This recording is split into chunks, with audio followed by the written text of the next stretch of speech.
Posiblemente una de las patologías más frecuentes que vemos en consulta es el dolor en el talón, especialmente después de la pandemia que en términos generales las personas han andado más o han prescindido de sus tratamientos en casa yendo con zapatillas que ofrecen poca estabilidad.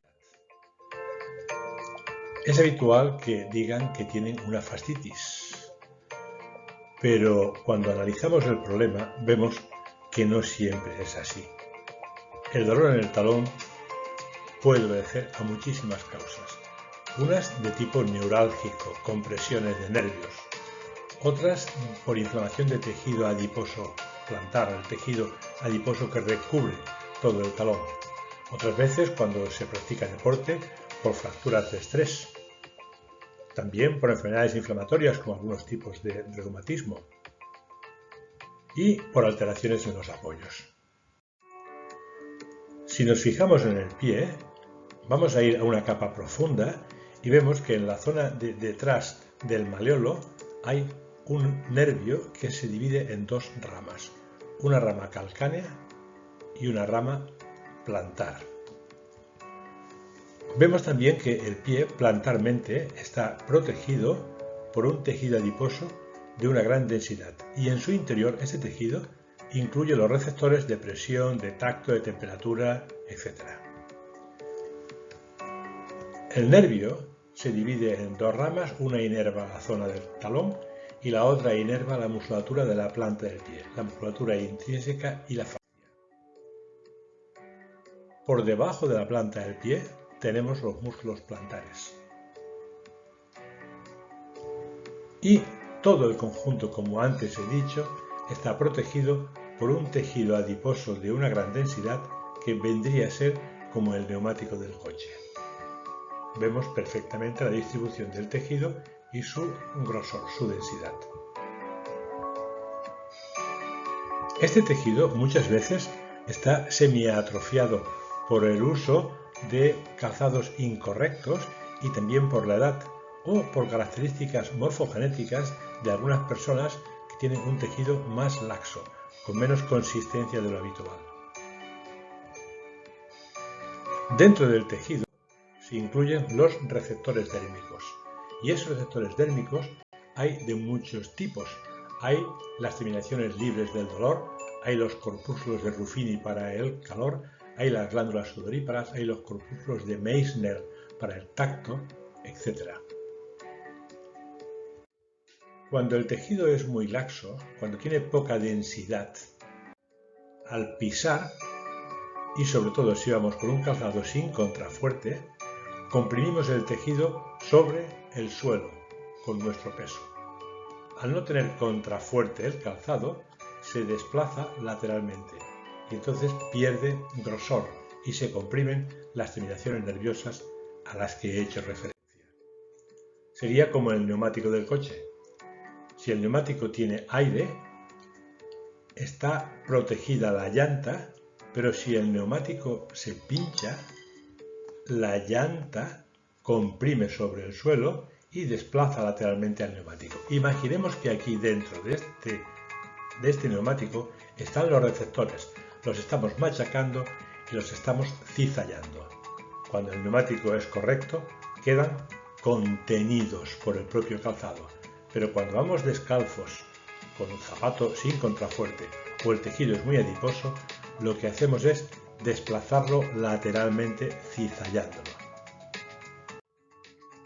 Hay también muchas veces en los que esa patología de dolor en el talón, o fascitis también, se provoca porque hay desequilibrios en los ejes. Muy frecuente es, por ejemplo, el pie valgo. En el pie valgo, o la pronación, producimos un rodamiento sobre el borde interno del pie. Ese rodamiento sobre el borde interno del pie nos comprime y nos desplaza el tejido hacia afuera. Fijémonos en este pie. Es un pie pronado. Cuando apoya, pierde la alineación de los huesos de la pierna y del talón. La estructura se desplaza hacia adentro y al desplazarse hacia adentro ocurren dos cosas. Una, por aquí vemos el nervio que queda comprimido por la tensión de los músculos que tratan de oponerse a ese desequilibrio, como el tibial posterior y sobre todo los flexores, y a la vez el tejido se desplaza, se cizalla hacia afuera y se comprime plantarmente. Sería como el neumático del coche en la curva. Desplazamos el neumático hacia afuera y la presión se realiza sobre una zona donde hay poco tejido.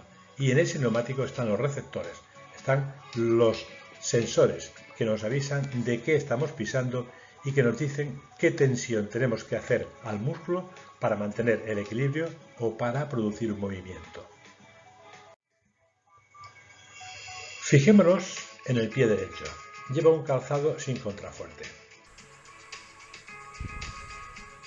Cuando apoya, el pie se ha desplazado hacia adentro, hacia la parte interna.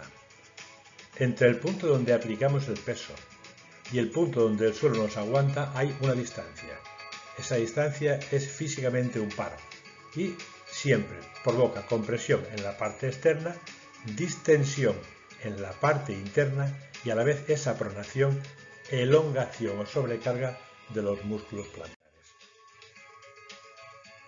Por lo tanto, la pronación quizás es una de las causas más frecuentes de que las personas acudan a la consulta diciendo que tienen una talalgia o otras veces que tienen una fascitis, por las causas que hemos dicho, como el cizallamiento de tejidos, la sobrecarga del arco plantar en los pies valgos o pronados, la distensión de la fascia en los aplanamientos o solicitaciones excesivas de la bóveda plantar, que provocan sobrecarga muscular y que provocan compresión neurálgica detrás del tobillo, detrás del maleolo interno.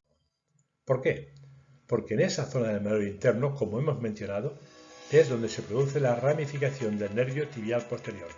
Una rama inerva el talón y todo el tejido graso, y la otra rama inerva la fascia plantar y los músculos cortos de la planta del pie, los que sostienen la bóveda.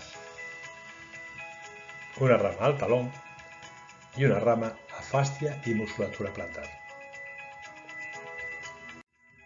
Entonces, ¿qué tratamiento podemos hacer nosotros?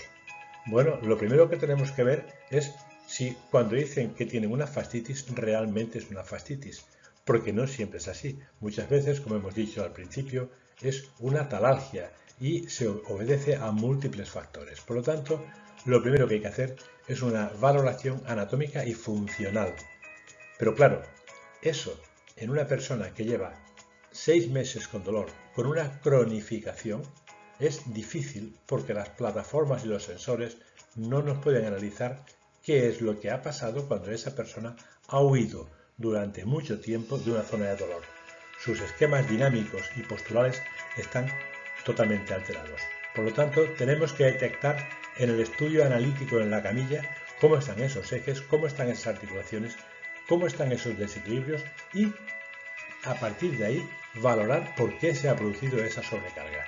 Y lo segundo que tenemos que hacer es reducir el dolor. Los tratamientos ortopédicos no se hacen de antiinflamatorios. Los tratamientos ortopédicos tienen la misión de contener, mantener, estabilizar los apoyos. Si hay dolor y dolor cronificado de mucho tiempo, hay que hacer un tratamiento paralelo de fisioterapia, analgésicos, aplicación de hielo, incluso a veces tratamientos inflamatorios o tratamientos antirreumáticos en función de la etiología. Con esto no pretendemos enseñar nada, sencillamente decir que, cuidado, que la talalgia obedece a muchos factores, que frecuentemente se confunde con la fascitis, que son cosas diferentes y que hay que valorar por qué se ha producido y qué podemos hacer para reducir esa sintomatología.